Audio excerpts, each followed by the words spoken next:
అది మీరు నమస్కారం చేస్తానన్నట్టు లేదు, ఒక్కసారి మిమ్మల్ని కొడతానన్నట్టుంది.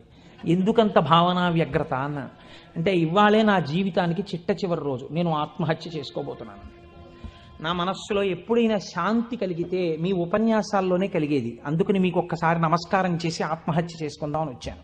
మీకు ఒక్కరికే చెప్తున్నాను, మీరు ఎవరికీ చెప్పకండి, సాయంకాలానికి నేను ఉండను అన్నది. నేను అడిగిపోయింది, ఇది నాకు చెప్పాడు బాబని.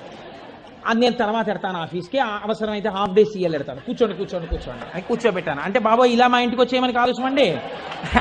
కాబట్టి కూర్చుంటే ఏమి మీకు ఎందుకు కలిగింది బాధ? ఆయన ఏదో పాపం చాలా చెప్పుకొచ్చాడు ఏడుస్తూ. నేనన్నా సరే ఒక పని చేయండి, ఆఖరి ప్రయత్నం ఒకటి చేయండి. మీరు దీక్షగా 42 రోజులు శివాలయానికి ఎవ్వరికీ చెప్పద్దు. ప్రదోష వేళలో వెళ్ళి శివ ప్రదక్షిణం చేసి మీరు ఏమీ చెప్పకండి. మీరు చెప్పగలిగినంతసేపు శివాలయం అరుగు మీద కూర్చుని శివ శివ శివ శివ శివ శివ ఇదొకటే. ఒక 42 రోజులు ఈ దరిద్రాన్ని, మీ కష్టాల్ని అనుభవించి చూడండి అన్నాడు. మీరు నమ్ముతారా? ఆ వ్యక్తి నా దగ్గరికి వచ్చి నా జీవితంలో ఆశించని రీతిలో నా జీవితానికి ఒక కొత్త మలుపు తిరిగిందండి, నేను వరంగల్ వెళ్ళిపోతున్నాను, నేను సెటిల్ అయిపోతున్నానని చెప్పాడు. ఆ వ్యక్తే నాకు ఈ మధ్యనే మళ్ళీ ఫోన్ చేసి, కోటేశ్వరారు ఇప్పుడు నేను ఎంత ఆనందంగా ఉన్నానోనండి, ఒక్కసారి మీరు ఏమైనా వరంగల్ వస్తారేమిటండి ఉపన్యాసాలకి, మీ దర్శనానికి వద్దాం అనుకుంటున్నాను, నేను కూడా కాకినాడ అన్నాడు.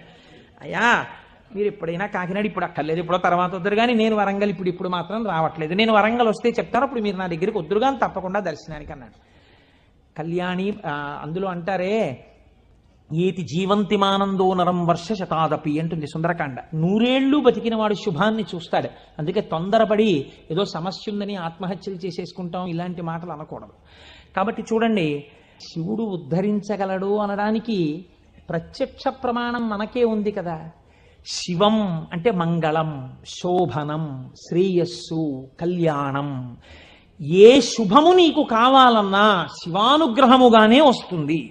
శివానుగ్రహము కలిగితే నీ ఇంట సర్వమంగళములు జరుగుతాయి. అందుకే శంకర భగవత్పాదాచార్య స్వామి శివానంద లహరిలో ఒక మాట అంటారు, అసలు శివ నిన్ను చూసి ఏదేదో అనుకుంటుంటారు, అసలు నీ స్వరూపం ఒక్కసారి ఆలోచించు.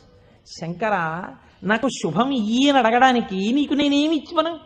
కరస్తే హేమాద్రౌ, ఒక చేతిలో నువ్వు మేరు పర్వతం బంగారు కొండ పట్టుకున్నావు, బంగారు కొండే నీకుంది, ఇంకేమివ్వను? గిరిశ నికటస్తే ధనపతౌ, గిరిశ ఓ శంకర నీ పక్కన నవనిధులకు అధిపతి అయిన కుబేరుడు ఇలా నిలబడ్డాడు, నువ్వు ఎప్పుడు కుబేరా కొంచెం 2 రూపాయలున్నాయేంటి అనలేదు. ఆయనే ఎప్పుడు ఏమైనా అడుగుతావేమోనని ఇలా నిలబడ్డా, ఆయన కోరిక తీరలేదు. గిరిశ నికటస్తే ధనపతౌ, కుబేరుడు నీ పక్కన ఉన్నాడు. గృహస్థే స్వర్భూజామరసురభి చింతామణిగణే, నీ ఇంట కల్పవృక్షాలు, కామధేనువులు, చింతామణులు రాసులు పోసి ఉన్నాయి. ఎన్ని కామధేనువులో, ఎన్ని కల్పవృక్షాలో, చింతామణులతో గోడలు కట్టారు నీ ఇంట్లో. పోన్లేవయ్యా ఇవన్నీ ఉన్నాయి కానీ నీకేదో మోక్షం ఇస్తాను, నీకేమైనా అనారోగ్యం వస్తే తగ్గిస్తానడానికి, నీ యొక్క శిరస్సు మీద శీతాంశు చంద్రబింబం ఉంది, చంద్రరేఖ ఉంది, కాబట్టి మోక్షం ఇచ్చే అధికారం నీకుంది. ఇంకా నీకు నేనేమివ్వను? నాది నాది అన్నది ఒక్కటి ఉంది నా దగ్గర, నీది కాదని నా దగ్గర ఉన్నది అన్నది ఏమిటో తెలుసా? కమర్థం దాస్యేహం భవతు భవదర్థం మమ మనః. నాది అని అస్తమానం నన్ను బంధనంలో పడేసే ఈ మనస్సు నీకు ఇచ్చేస్తా, బుచ్చేసుకో. ఏదో రకంగా ఆయన పాదాల దగ్గర చేరడానికి శంకరాచార్యులు వారు మన కోసం చేసినటువంటి శ్లోకం కమర్థం దాస్యేహం భవతు భవదర్థం మమ మనః. మమ అన్న చోట నేను అన్న శబ్దం శంకరాచార్యుల వారి కోసం అండి, ఆయన అపరశంకరుడు, మన కోసం. ఇది జగద్గురువుల యొక్క కారుణ్యం. కనుక అటువంటి శంకరుడికి మీరేమి ఇవ్వాలి? మీరేమి ఇవ్వక్కర్లేదు, కానీ మీరు ఇలా నమస్కరిస్తే చాలు, ఒక్కసారి శివ అంటే చాలు, ఆయన పొంగిపోతాడు. అందుకు కదా మనం ప్రదోష వేళలో ఉపన్యాసం మొదలు పెట్టే ముందు శివాష్టోత్తర శతనామ స్తోత్రాన్ని ఒక్కసారి అనుసంధానం చెయ్యాలి అని మనం అనుకుంటున్నాం.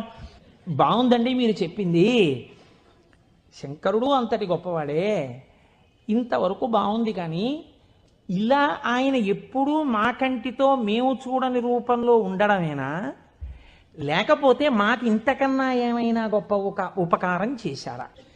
కదిలినటువంటి శివుని యొక్క స్వరూపాన్నే నటరాజమూర్తి అని పిలుస్తాం. తనలో తాను రమించిపోతున్నటువంటి శివుడు అలలు లేని సరస్సు, కాబట్టి తనలో తాను రమిస్తుంటాడు, కదలిక ఉండదు. ఇప్పుడు అదే శివుడు సృష్టికర్త, స్థితికర్త, ప్రళయకర్తగా ఉన్నాడు అనుకోండి, కదులుతూ ఉంటాడు. ఈ కదిలినప్పుడు నటరాజు నాట్యం చేస్తుంటాడు. నటరాజు సృష్టి స్థితి ప్రళయకర్త అయి నటిస్తున్నప్పుడు పక్కన దగ్గరగా ఎవరైనా నిలబడతారా? నిలబడి అలా చూస్తూ సంతోషపడిపోయే వాళ్ళు ఎవరైనా ఉన్నారా నటరాజుని? శ్రీ మహావిష్ణువు అంతటి వారు అసుర సంధ్య వేళలో మధ్యలో వాయిస్తూ ఉంటారు, శంకరుడు నాట్యం చేస్తుంటే ఇద్దరే చూస్తారు. అలాగా మిగిలిన వాళ్ళందరూ నటరాజ తాండవమునందు సహాయం చేస్తుంటారు. ఆ ఇద్దరెవరో తెలుసా? ఒకరు వ్యాఘ్రపాదుడు, ఒకరు పతంజలి. వీళ్ళిద్దరే చూస్తూ ఉంటారు. వ్యాఘ్రపాదుడి యొక్క శరీర అధోభాగం పులిగా ఉంటుంది, పతంజలి యొక్క శరీర అధోభాగం పావుగా ఉంటుంది.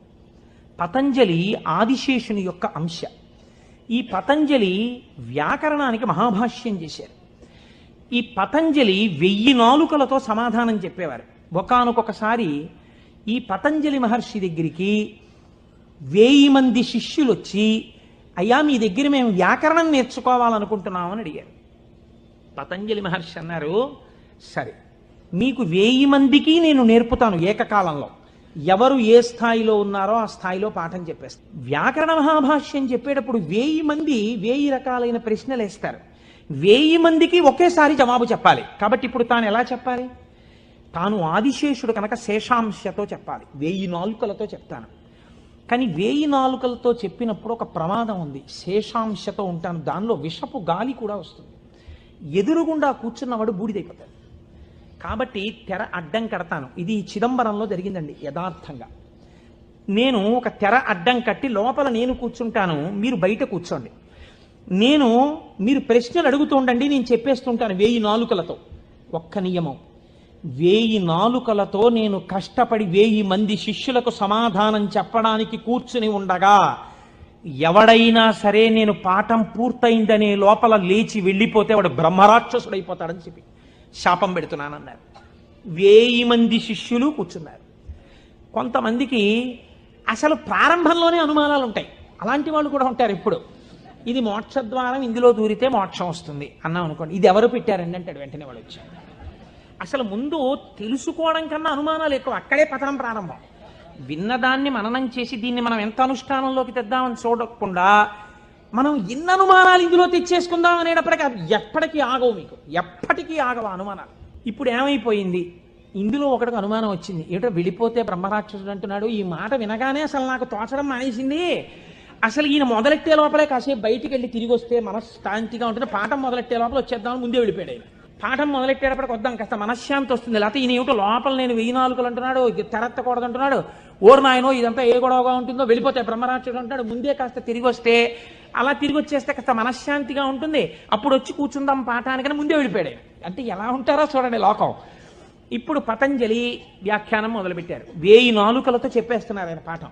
ఒక ఆయనకి అనుమానం వచ్చింది, ఏమిట్రా 1000 మంది అడుగుతున్నాం, 1000 మందికి చెప్పేస్తున్నాడు సమాధానాలు, ఎలా చెప్తున్నాడు రా ఈయన? తెర అడ్డం కట్టాడు, నేను చెప్తాను లేండి అన్నాడు. నిజంగా అసలు ఎలా చెప్పగలుగుతున్నాడో ఒక్కసారి చూద్దామని. చూడండి, సేవ చేస్తున్నారు పరమాత్మకి అని తెరడ్డం పెడితే ముందు వరుసలో కూర్చున్నవాడు తెరెత్తి చూస్తుంటాడు, ఎంత తప్పది అంటే అది కూడా భక్తి. కాబట్టి అలా ఆ పతంజలి అటు కూర్చుని ఉండగా ఒక శిష్యుడు ఏం చేశాడంటే మెల్లిగా తెరెత్తి చూశాడు.